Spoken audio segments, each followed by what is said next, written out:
Evangelio de Mateo, capítulo 16. Es un texto que cuando lo leamos ustedes se darán cuenta que es muy conocido.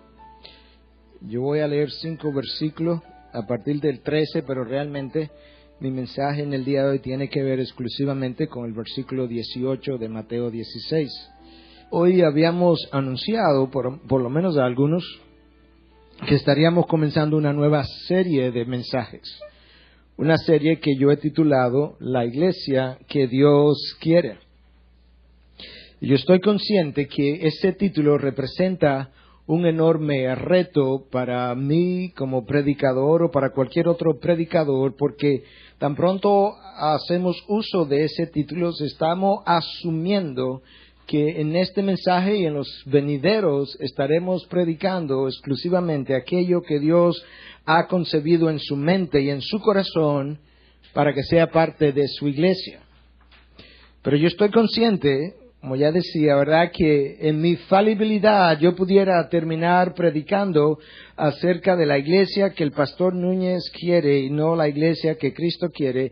Y es por eso que en esta mañana yo le pedí a Dios y le pido a ustedes que a lo largo de las próximas semanas que estemos revisando este tema, usted pueda mantenerse en oración de tal forma que ciertamente yo pueda predicar única y exclusivamente aquello que Dios pueda inspirar en mi mente. De lo contrario, yo pudiera terminar pecando no solamente contra Dios, sino que pudiera terminar pecando contra la esposa de su hijo, a quien él llamó mi novia, mi esposa, llamó mi iglesia. De hecho, al final del libro de Apocalipsis, ya cuando la historia redentora va a cerrar, en el capítulo 21, versículo 9, todavía en ese momento, Dios le está llamando a la iglesia la esposa y la novia de mi hijo Jesús. Yo creo que ha habido mucha confusión acerca de lo que esa iglesia debiera ser o debiera no ser. Y la confusión ha estado no solamente de parte de los miembros de las iglesias. Yo creo que en la medida en que uno ve y observa el panorama nacional e internacional, yo creo que ha habido mucha confusión de parte de los líderes de esa iglesia de hoy en día. Y algunos están tan confundidos, y vemos sus artículos en algunas de las revistas que preguntan si la iglesia de Cristo ha de sobrevivir a estos tiempos. Si la iglesia que Él compró con su sangre, la iglesia que Él selló, la iglesia que Él ha decidido levantar, si ha de sobrevivir a las presiones de estos tiempos sin que sea modernizada primero. Y ciertamente yo creo que el hecho de que la iglesia de hoy esté desviada es altamente preocupante, pero quizá no es un hecho tan nuevo como uno pudiera pensar. Reflexionando acerca de esta serie, volví a ver las iglesias que están descritas en el libro de Apocalipsis, 7 de las iglesias sembradas en Asia Menor, y cómo Cristo se paseó en medio de ellas y le pasó revista, y cómo a cada una de ellas tuvo palabras de condenación con la excepción de una sola, la iglesia de Filadelfia. Cómo Cristo condenó a la iglesia de Éfeso por haber perdido su primer amor. Cómo condenó a la iglesia de Laodicea por ser ni tibia ni caliente. Aparentemente los que estaban ahí se identificaban como cristianos, pero no lo eran, y por eso es que él dice en ese momento que le iba a vomitar de su boca. Porque una cosa es aquellos que no son cristianos, otra cosa es aquellos que son cristianos y verdaderamente lo son, pero una cosa horrible es para Dios aquellos que se llaman cristianos pero no lo son, y esa era la iglesia de la Odisea. Otra iglesia, la de Sardis, estaba muerta. Otra iglesia estaba complacida en su opulencia, en su prosperidad, y uno lee esa historia. Y lee la historia de la iglesia de Pérgamo, que había permitido el pecado dentro de la misma, y nos damos cuenta que quizás esta historia no sea tan nueva como a veces pensamos. No hay duda de que la iglesia de Cristo ha sido embatida o embestida, atacada desde el principio, desde el comienzo, desde su nacimiento, desde afuera y desde adentro. Pero quizás lo que no nos percatamos es lo que quizás sea más común hoy, y es el hecho de que los ataques más feroces y más mortales que una tropa puede sufrir no son los ataques del enemigo que está de frente, sino de aquello que están dentro, y es lo que en inglés se conoce como friendly fire o fuego amistoso. Cuando tú tienes al enemigo de frente, tú sabes quién es, tú sabes en qué dirección tú necesitas disparar, pero cuando tú tienes al enemigo dentro, tú no sabes de dónde vendrá la próxima artillería y por tanto el daño y la destrucción que eso puede causar a cualquier ejército o tropa es monumental. La iglesia ha sufrido ataques desde fuera, desde sus inicios, pero quizás los peores los ha tenido desde dentro. Y uno de los peores ataques que esa iglesia ha recibido en los últimos años es la distorsión del evangelio, la distorsión de la verdad, de aquello que le podía sostener, aquello que le dio la vitalidad, le dio la fortaleza por muchos siglos. De hecho, el apóstol Pablo, escribiéndole a Timoteo, su discípulo, en su primera carta en 3:15, le recuerda a Timoteo que esa iglesia es la columna y el sostén de la verdad. Si Satanás logra diluir esa verdad, habrá conseguido disminuir la luz que esa verdad puede proyectar, y si disminuye la luz nos dejará en tinieblas, y eso es exactamente como muchas veces la iglesia de Cristo ha lucido en los últimos tiempos, una iglesia que no tiene suficiente luz porque no tiene suficiente verdad. Recordaba en el culto anterior que hablando con esta persona con quien hemos estado hablando, José Mendoza, que está en Inglaterra en estos momentos terminando sus estudios teológicos y con quien quisiéramos trabajar el año próximo, que en una ocasión él me decía en un email recientemente que nosotros debíamos contribuir como iglesia a cambiar las instituciones de la sociedad que están tan corruptas, y yo le devolvía y le recordaba que antes de cambiar las instituciones corruptas de la sociedad hay que reformar la iglesia primero. Porque la iglesia es la columna y sostén de la verdad. Y si esa iglesia tiene una verdad diluida, una verdad corrompida, esa iglesia no tendrá fuerza para transformar las instituciones de la sociedad en la cual ella se encuentra inmersa. Y estamos en tiempos muy, muy difíciles, y Satanás conoce que la manera más fácil de atacar la causa de Cristo es atacar el instrumento por medio del cual Cristo se propuso derrotar las fuerzas de las tinieblas. Y él ha hecho tambalear eso hasta el punto que hoy, algo que nunca antes habíamos oído en la historia de la iglesia, no es infrecuente que oigamos a alguien decir: realmente yo no tengo que ir a la iglesia para ser cristiano. Yo no necesito una relación con ninguna iglesia local y ninguna relación estrecha para ser cristiano. Eso solamente se le ocurre al cristiano de los últimos tiempos. Imagínate que tú tengas un amigo, tu mejor amigo, a quien amas, a quien aprecia, y que tú le digas: ¿sabes una cosa, fulano? Yo tengo un gran interés en relacionarme contigo, en mantener nuestra amistad. El problema que yo tengo con tu esposa, de manera que siempre y cuando nosotros podamos mantener a tu esposa alejada, podemos tener una muy buena amistad. ¿Qué tú piensas que sería la respuesta de ese amigo a tu propuesta? Como algunos dicen hoy: bueno, es que no quiero ir a la iglesia porque está llena de hipócritas. Imagínate que tú le digas a ese tu mejor amigo: ¿sabes una cosa? Quiero que tengamos la mejor amistad del mundo, pero no puedo relacionarme con tu esposa porque es una hipócrita. ¿Qué tú piensas que sería la disposición del corazón de ese amigo? Yo creo que nosotros no entendemos la importancia que Dios le ha dado a su iglesia. No entendemos la importancia que el Padre le dio a la iglesia cuando se la dio a su Hijo por novia y por esposa. No sabemos la importancia que la iglesia tiene cuando Cristo se atrevió a derramar su sangre por ella. No sabemos la importancia que la iglesia tiene cuando Cristo se propuso levantarla como instrumento de destrucción del reino de las tinieblas. ¿Y cómo es posible que mi Señor y mi Dios pueda considerar y amar algo de una forma tan preciada y que yo como su hijo y siervo tenga tan poco aprecio por aquello que Él, mi amo, ama tanto? Y con esa introducción yo quiero entonces leer este versículo dentro del contexto del pasaje, y por eso es que voy a leer a partir del versículo 13 de Mateo 16, que es el primer pasaje donde aparece la palabra iglesia y donde Cristo comienza a revelar qué es lo que Él pretendía hacer con ella.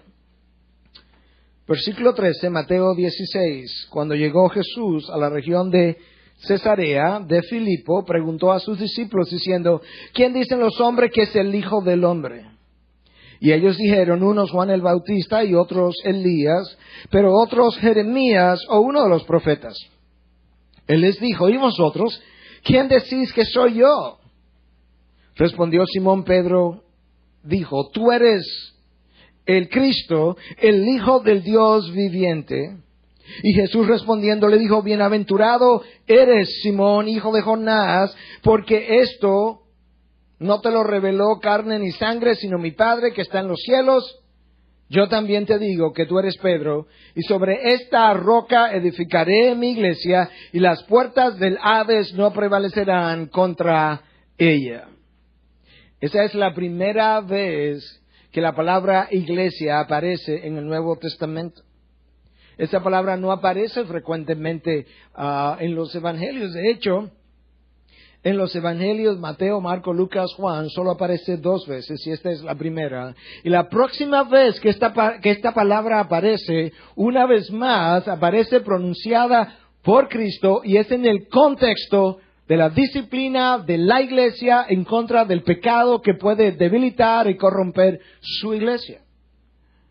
De manera que si Cristo solamente usó esta palabra 2 veces, yo creo que a nosotros nos toca hacer esta serie comenzando por esos 2 textos que Cristo inspirara, que Cristo hablara acerca de la iglesia, porque esos 2 textos deben contener la zapata, lo más importante, lo esencial, lo vital para Él continuar construyendo su iglesia con los apóstoles en el tiempo del libro de los Hechos. Cristo comenzó hablando de lo que Él haría con su iglesia.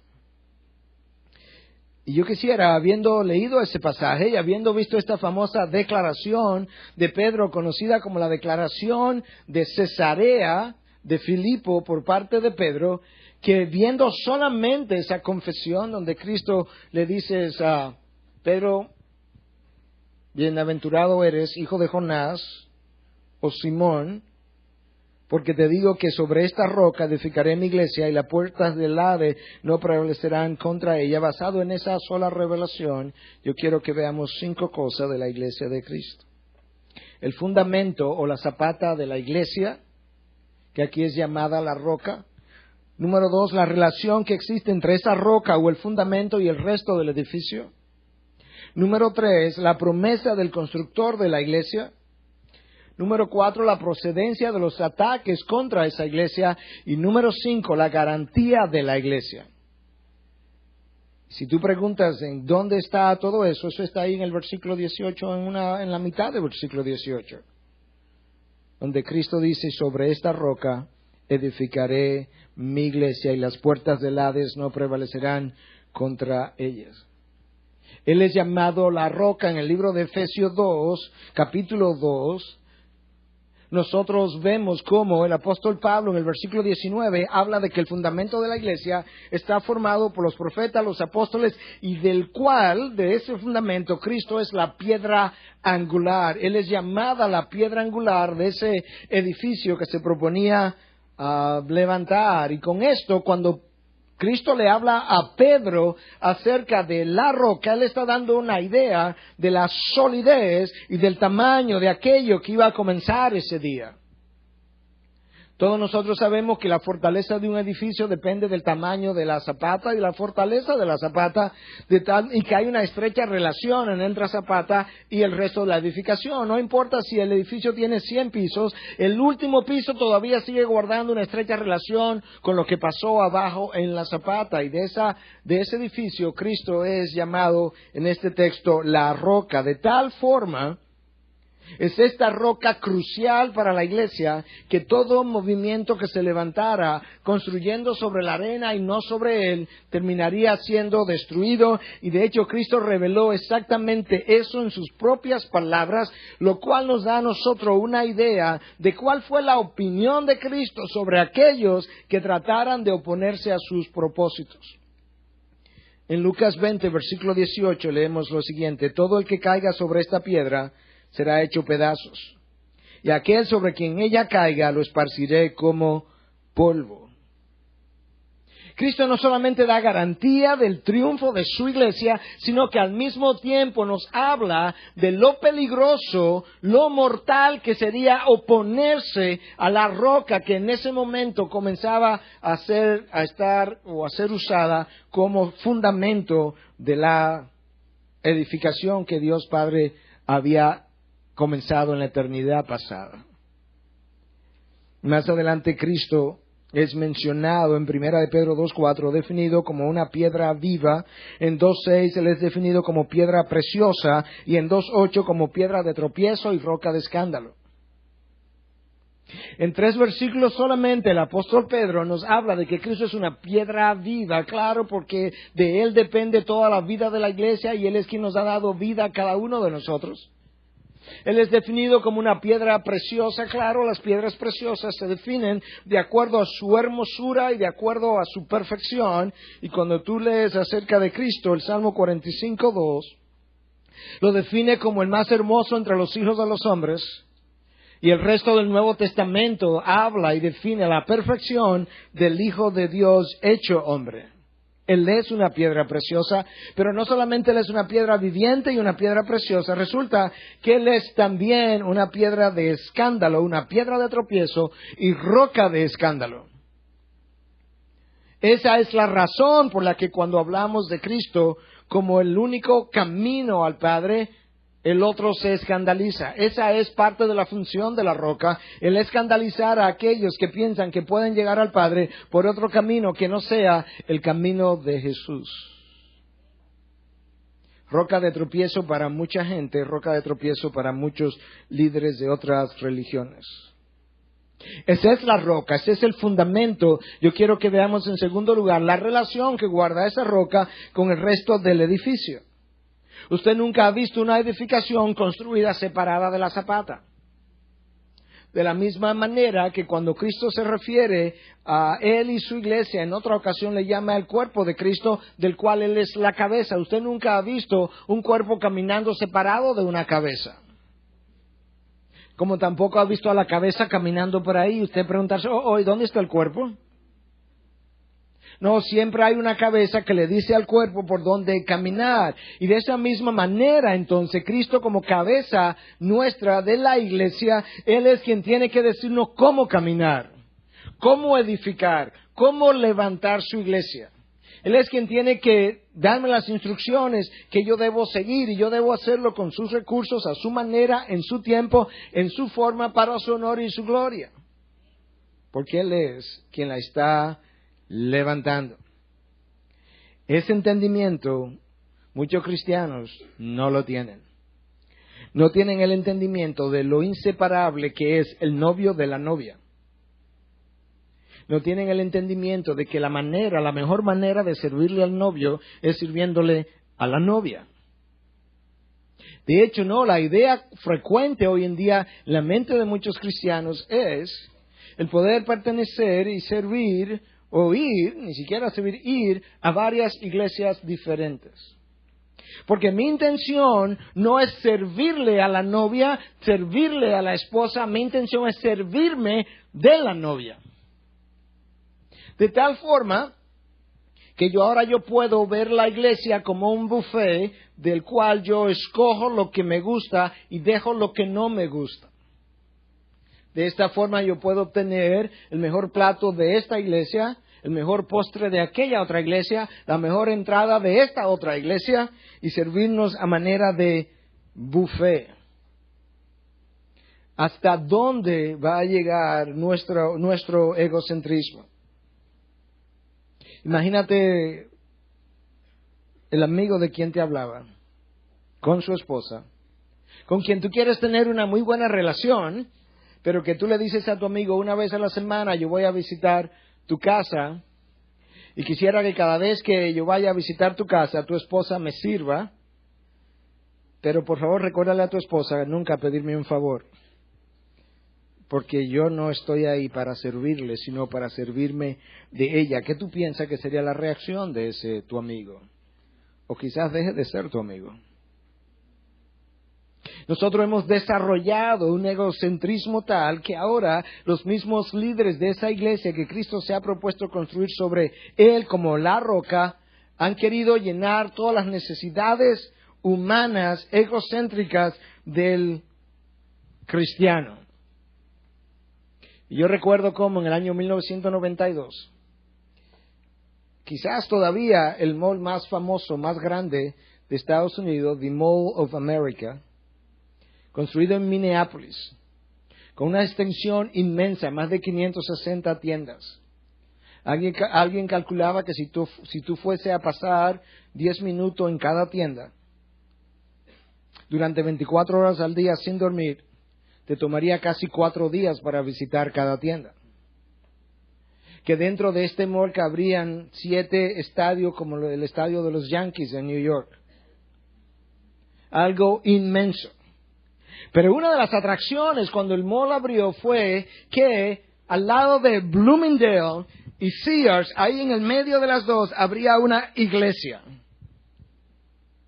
Una iglesia cuyos pastores animaban a su congregación a que vinieran en el día del Señor en ropas livianas, de tal forma que tan pronto terminara el servicio ellos pudieran seguir comprando en el mall. Una iglesia que ayer me dio curiosidad por entrar y ver dónde estaban hoy en día, la iglesia de Wooddale. Y me encontré que esta iglesia tiene 3 tipos de servicios cada domingo, para diferentes audiencias. Uno contemporáneo, otro tradicional y uno a las 7 de la noche postmodernista. De manera que ahora nosotros no tenemos, nadie tiene que sacrificarse por el otro. No necesitamos una adoración mixta entre quizás lo tradicional y lo contemporáneo. No, podemos servirle a los gustos egocéntricos de este grupo, y si no te gusta ni este, te damos un tercero ahora, postmodernista, donde ellos anuncian que hay luces, artes, video y toda otra experiencia multisensorial, dice la página. ¿Hasta dónde vamos a llegar mercadeando la iglesia? ¿Hasta dónde vamos a llegar diluyendo la verdad de su mensaje? ¿Hasta dónde vamos nosotros a llegar sin entender la importancia que Dios le da a la iglesia y a la iglesia local? Porque en una iglesia local es donde Él nos coloca. De hecho, cuando tú revisas todo el Nuevo Testamento, la palabra iglesia aparece 114 veces, 90 de las cuales hace referencia a una iglesia local. Una iglesia local donde Dios te ha puesto, donde Dios te ha llamado, donde Dios espera que tú seas edificado, donde Dios espera que tú seas equipado y donde Dios espera que tú, después de ser equipado, puedas servir. Solamente en este siglo y la última mitad del siglo pasado se le ocurre al cristiano pensar que él puede existir independientemente de la novia y la esposa de Cristo. Hablamos del fundamento. Hablamos en segundo lugar la relación que guarda este fundamento con el resto del cuerpo. En tercer lugar, yo quiero que veamos el constructor del edificio. Cristo dijo, yo edificaré mi iglesia. Si hay algo que a mí me da paz y tranquilidad, es saber que yo no edifico la iglesia. Que yo no tengo ningún interés en competir con mi maestro. Que mi único interés es ser un instrumento en sus manos para que Él construya su iglesia. no solamente me da tranquilidad, pero me permite colocarme en la posición que me toca colocarme, y es simplemente el considerarme un mero instrumento en las manos del constructor que dijo: yo edificaré mi iglesia. Es esa realidad la que nos permite continuar cuando las cosas no salen bien, cuando las cosas nos desaniman, nos desalientan y nos desilusionan. Y si es su iglesia que Él se propone construir, una vez más, tenemos que recordar que entonces tengo que hacerlo en su tiempo, a su manera, con sus recursos, para su honor y para su gloria. Yo no debo ni puedo tratar de fabricarla a mi manera, porque no soy yo el constructor. Yo soy simplemente un instrumento en la mano del constructor. Necesitamos entender que cuando Cristo dijo: yo edificaré mi iglesia, no fue que ese día, después que Pedro hizo la confusión, Cristo como que de repente tuvo una iluminación y dijo: Pedro, se me ocurre una buena idea, como el pueblo judío fracasó, ahora vamos a construir la iglesia. No, esto es una idea que nace en el corazón y en la mente de Dios Padre en la eternidad pasada. Y desde la eternidad Él concibió su plan. Y luego que Él entonces en la eternidad concibe eso, llama a su iglesia desde la eternidad. Y luego que la llama, la compra con su sangre. En 1 Corintios 6:20 y 7:23 se nos dice que fuimos comprados precisamente por su sangre. Pero la primera característica de esa iglesia que Cristo se propuso edificar es que fue llamada. La palabra iglesia viene precisamente del vocabulario griego eklesia, que es una palabra compuesta. Ek es fuera y kaleo es la raíz de la segunda palabra que significa llamar. Hemos sido llamados fuera. Hemos sido llamados fuera del mundo, fuera del pecado, fuera del estilo mundanal del mundo, y hemos sido llamados desde toda la eternidad, y después que fuimos llamados, fuimos entonces comprados. Pero ese llamado, aunque representa la primera característica de esa iglesia, no es la única característica de esa iglesia. Escucha lo que el apóstol Pablo le dice a los romanos en Romanos 1, 6 y 7. Entre los cuales estáis también vosotros, los romanos que pertenecen a esta iglesia, entre los cuales estáis también vosotros, llamados de Jesucristo. ¿Te das cuenta que hemos sido llamados y hemos sido llamados por Jesucristo? Llamados de Jesucristo, a todos los amados de Dios que están en Roma, llamados a ser santos. La primera característica es que hemos sido llamados. La segunda característica es que hemos sido llamados a ser santos. Tenemos un llamado a la santidad. Tenemos un llamado a tener comunión con Él, dice 1 Corintios 1:9. Y tenemos un llamado, según 1 Pedro 1:20 y 21, a compartir no solamente la gloria y el poder con Él, sino a compartir sus padecimientos. Porque para esto fuiste llamado. De manera que cuando nosotros pertenecemos a la iglesia de Cristo tenemos que recordar que parte de mi responsabilidad es precisamente compartir los sufrimientos y sus padecimientos en aras de su causa, en aras de su novia, quien Él compró y por quien Él murió. De ahí que yo necesito estar injertado en una iglesia local a la cual yo le pueda servir. El mundo de hoy está lleno de ministerios para church, al lado de la iglesia. La única razón por la que esos ministerios tuvieron que surgir es porque muchas de las iglesias no estaban haciendo su rol. De lo contrario, no tendrían ninguna razón de existir, porque la institución que Cristo llama precisamente para reformar y transformar el mundo es su iglesia. Y cuando la iglesia hace su rol, ella sola, de por sí, debiera ser capaz de llevar a cabo toda la administración que todas las iglesias y los demás ministerios para iglesia, al lado de la iglesia, están realizando en el día de hoy. La única garantía que Cristo da es para su iglesia.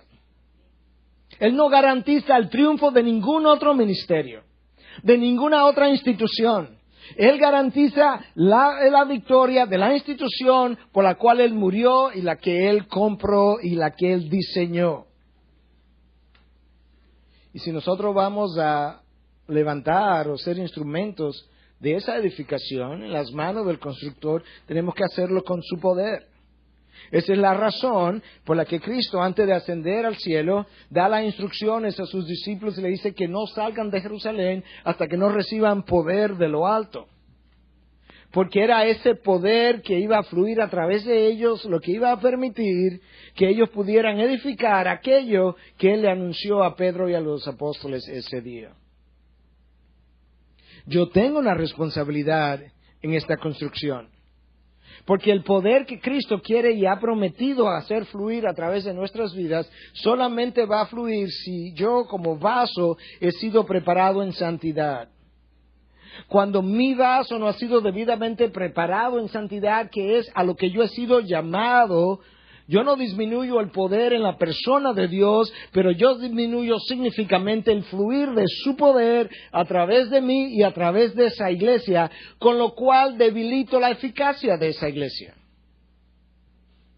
¿Te das cuenta ahora por qué Satanás ha sido tan astuto en hacer caer a los hijos de Dios? En corromper las vidas de los hijos de Dios. Él sabe perfectamente bien que Dios en su santidad no hará fluir su poder santo a través de vasos corrompidos, y Él trata entonces de corromper, de ensuciar los vasos que Dios pueda usar de tal manera que Él pueda disminuir la eficacia de la iglesia dentro de los cuales o dentro de la cual esos vasos han sido colocados. Yo tengo un rol que jugar. Recuerda que Pablo le dice a Tito que nuestras vidas debieran ser el adorno de la doctrina.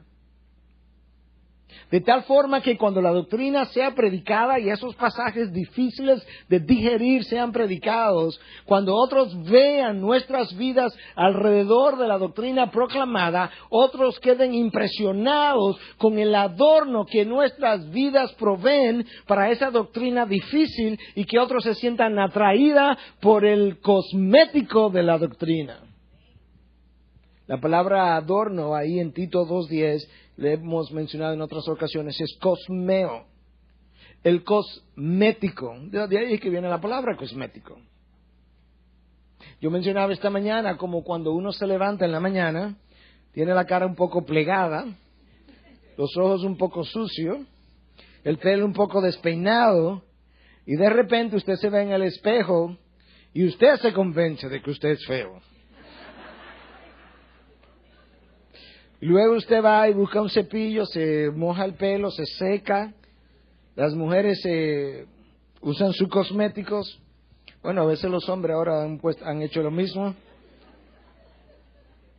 Y luego esa mujer sale afuera y alguien dice, wow, tú sí luces hermosa hoy. Sí, después del cosmético.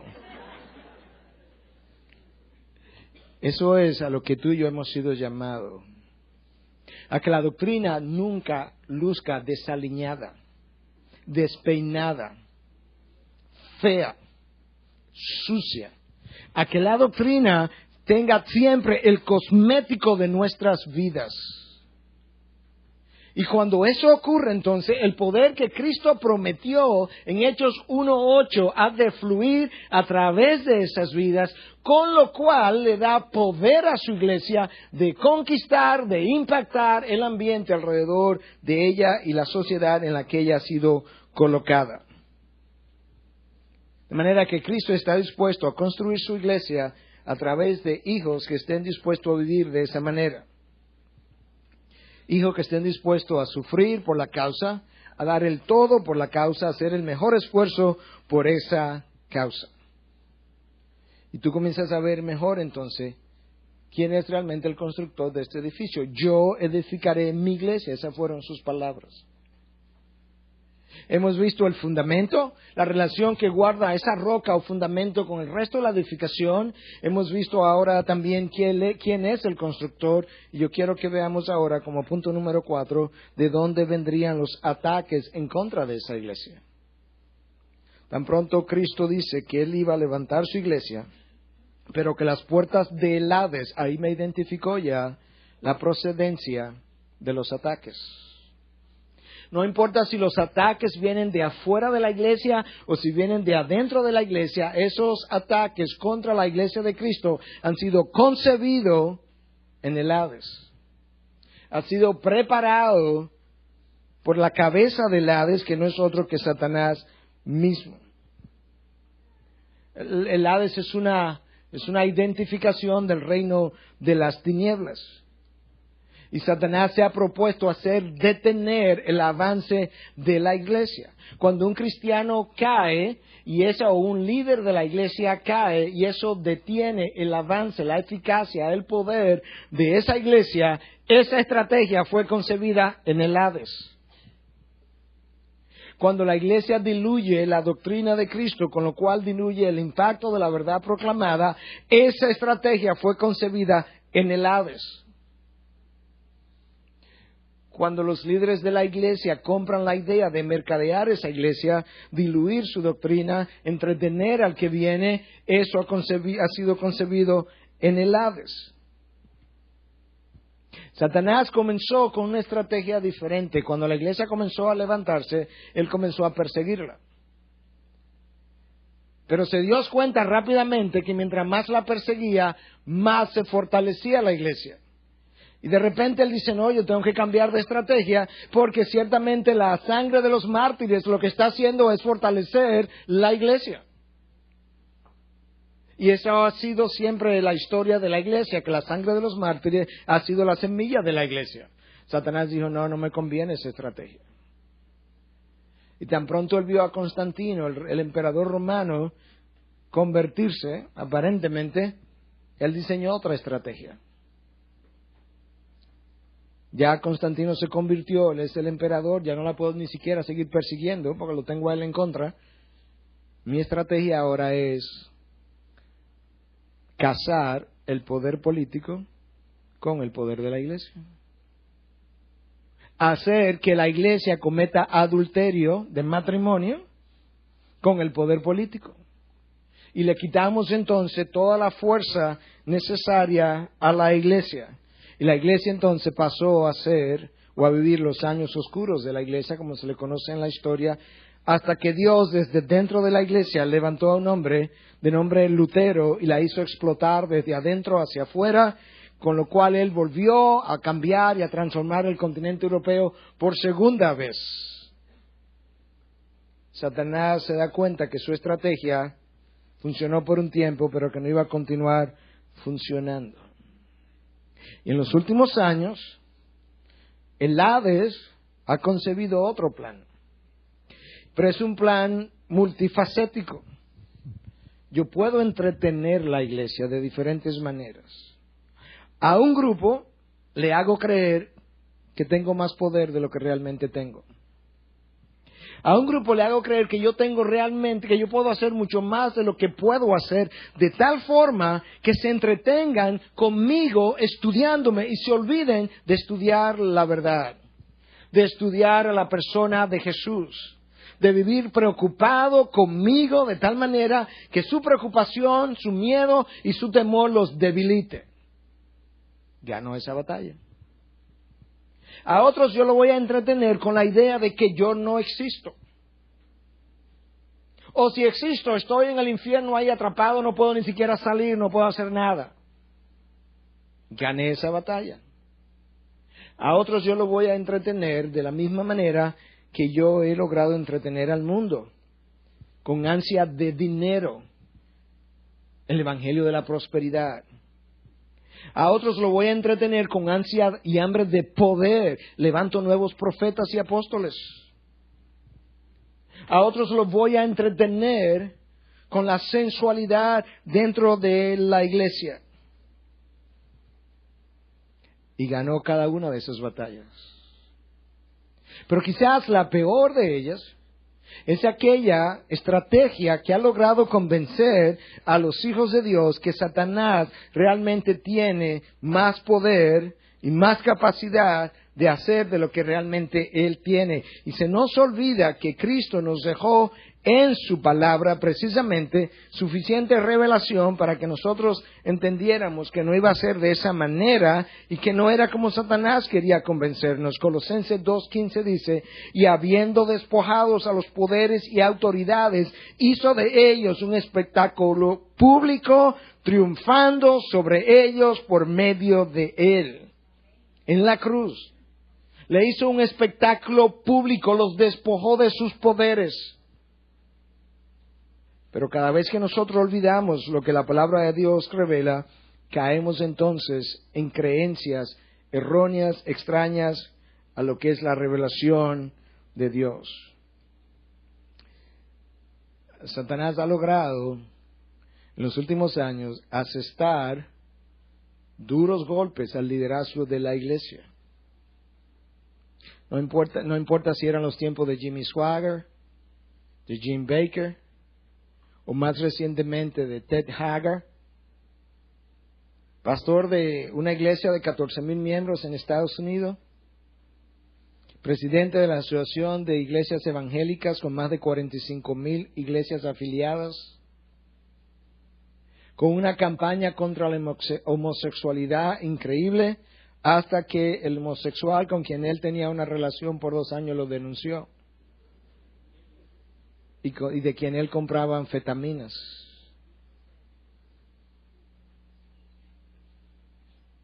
Obviamente Ted Haggard fue despedido de su iglesia y el proceso de Mateo 18 fue puesto en ejecución. 2 veces Cristo menciona la palabra iglesia. Una, para hablar de quién era la roca y el constructor y garantizar que nadie la destruiría. Y 2, para hablar la necesidad de la pureza de esa iglesia que Él garantizaría a través de lo que es el proceso de Mateo 18 como disciplina de la iglesia. Cuando la iglesia descuida su santidad, el amo santo la descuida. Porque Dios tiene una adversión a lo que es la vida de pecado. Dios tiene un rechazo a lo que es contrario a su esencia, a la esencia de su nombre.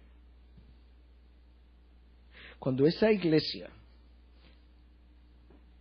que queda inundada en el pecado comienza a diluir su verdad y los inconversos comienzan a venir a esa iglesia y de repente se encuentran el sermón aburrido, en vez de preguntarnos cómo es que la palabra viva al salir de los labios del predicador se hace muerta, en vez de revisar eso, lo que hacemos es, lo que necesitamos es darle más entretenimiento.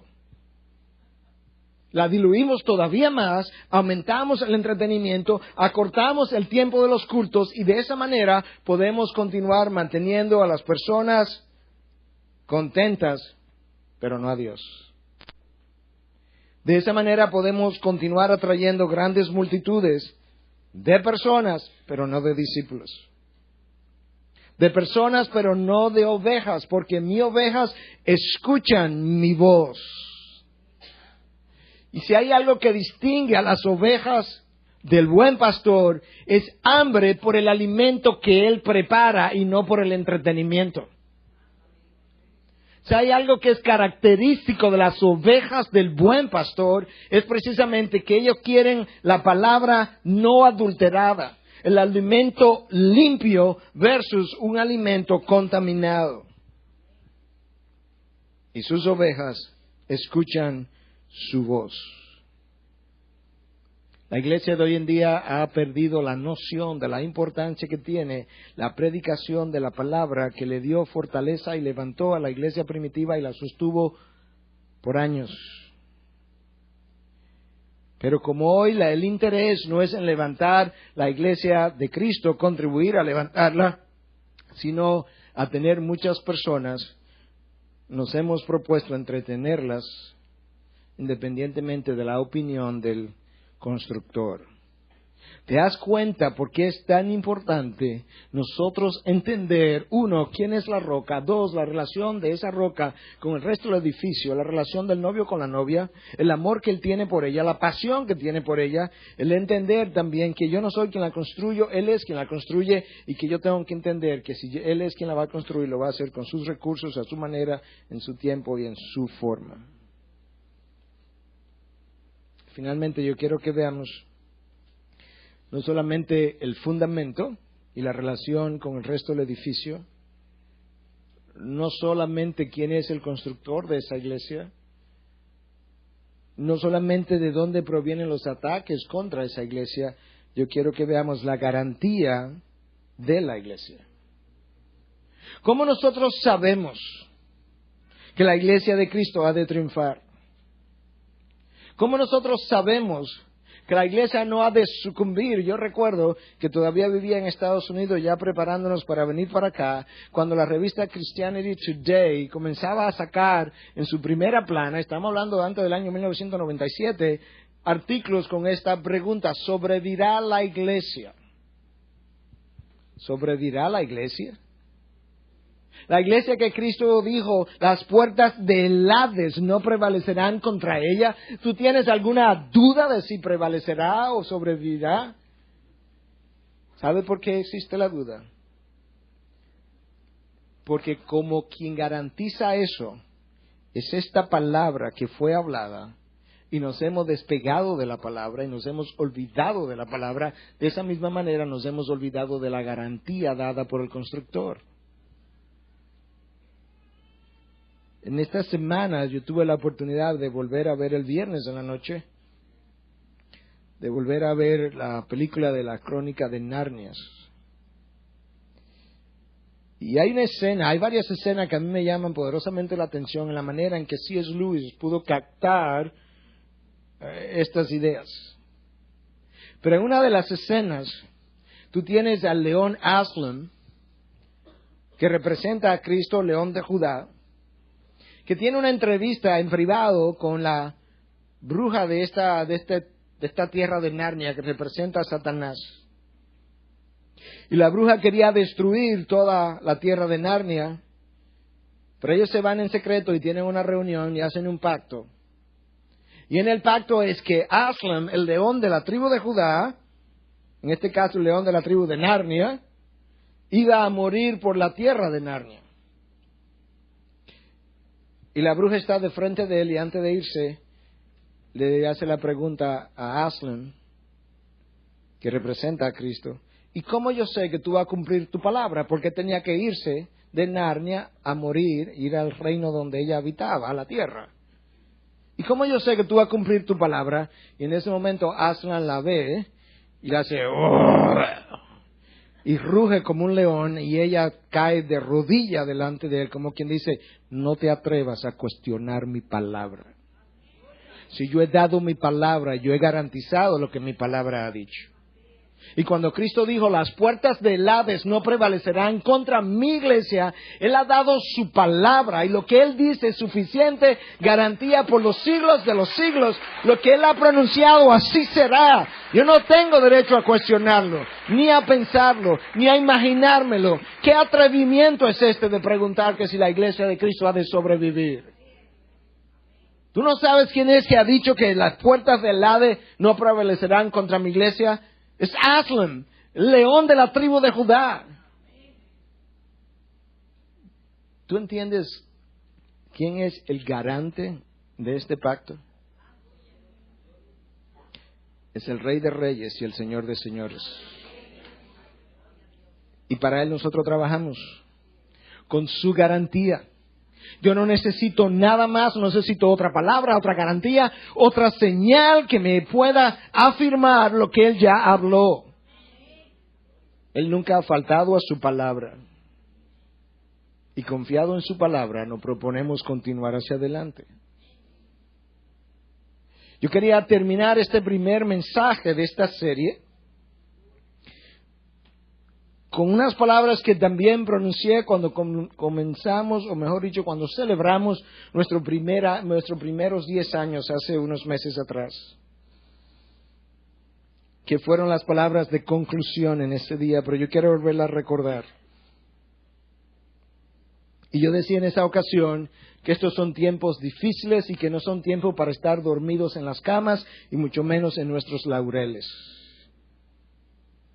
Que estos son tiempos de valor, tiempos de desafío, tiempos de entrega, tiempos de definición, tiempos de trabajo arduo, de compromiso y tiempos para ser enfrentados por hombres y mujeres que estén llenos del Espíritu de Dios. Y yo recordaba al mismo tiempo que estos son tiempos donde nosotros veremos muchas cosas andar mal, pero que estos son tiempos para ser enfrentados por hombres y mujeres que estén dispuestos a continuar aún después de haber visto la amistad traicionada, el honor vendido, la verdad cambiada, su santidad trivializada y su palabra comercializada. Hombres y mujeres que aún después de haber visto la amistad traicionada, su verdad diluida, el honor vendido, su santidad trivializada y la palabra del Señor comercializada, que aún después ellos estén dispuestos a decir, ¿sabes una cosa? Primero herido por su causa que retraído por temor. Primero pobre antes que comprado por dinero. Rechazado por vivir su verdad antes que ser popular, aislado del pecado antes que contaminado y primero muerto antes que negar su nombre. Estos son tiempos para hombres de ese calibre, con esas fibras, para una iglesia diferente, en medio de una iglesia que se ha vendido a la popularidad y en muchos casos al reino de las tinieblas. La iglesia de Sardis, considerada muerta, esa iglesia no es de Dios. Usted conoce el Dios de esta iglesia, es el Dios vivo. Sardis estaba muerta. La iglesia de la Odisea, aparentemente no había un cristiano ahí, se llamaban cristianos. Porque ellos son calificados de tibios, a quien el Señor iba a vomitar de su boca. Precisamente por llamarse cristiano y no serlo. El Señor dice, yo hubiese preferido o que se llamen cristianos y lo sean, o que se llamen inconversos, a que se llamen por mi nombre y no lo sean. Y en medio de esa dificultad, en medio de esa crisis de iglesia, Dios nos ha levantado.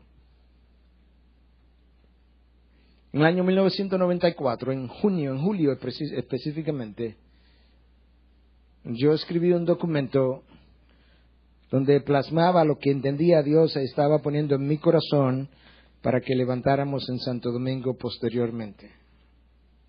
Y yo decía en ese documento que la iglesia no es un grupo de personas que se congrega para adorar y alabar en un lugar semanalmente, que cualquier otro grupo religioso, incluyendo no cristiano, puede hacer lo mismo.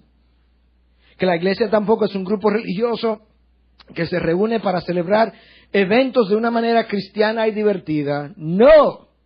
La iglesia es el pueblo de Dios capacitada por el Espíritu de Dios para vivir una vida digna de su llamado y que al hacer eso hacen tambalear las puertas del Hades precisamente. Y hoy en día parece que es al revés, que el mundo ha logrado tambalear las puertas de la iglesia. Cuando Dios nos ha dado un llamado totalmente opuesto.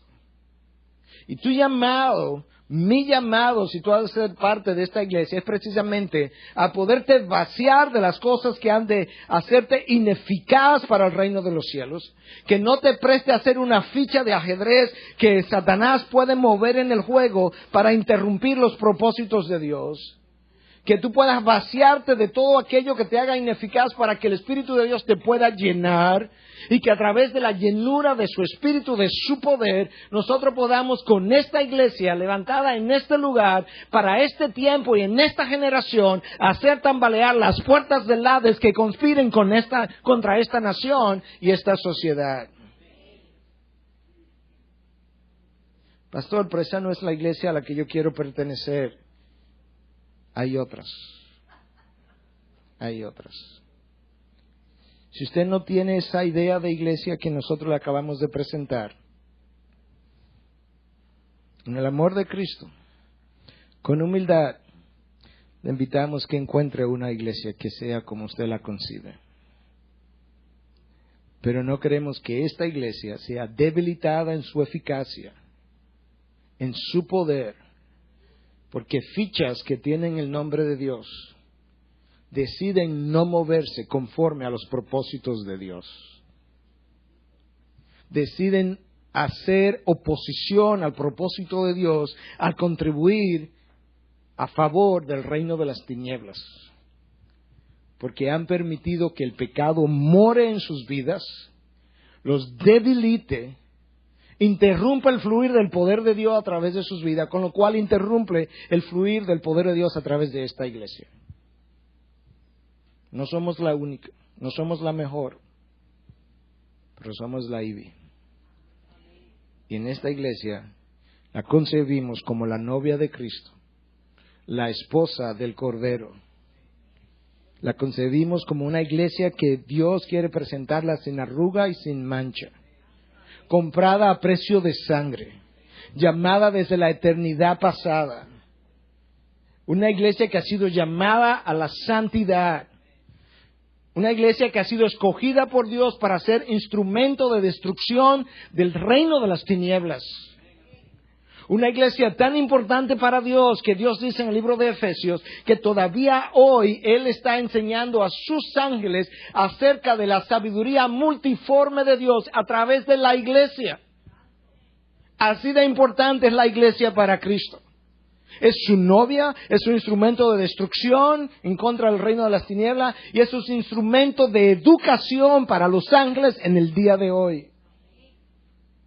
Y tú me vas a decir que siendo la iglesia de Cristo, para Cristo, eso que es, tú no estás dispuesto a dar tu vida después que Él te ha puesto dentro de esa iglesia. Cuando eso ocurre, hay una de dos posibilidades. O soy un ingrato, o no soy su hijo. No hay otra. Porque soy su hijo. Si soy su hijo, y estoy agradecido de lo que Él ha hecho por mí,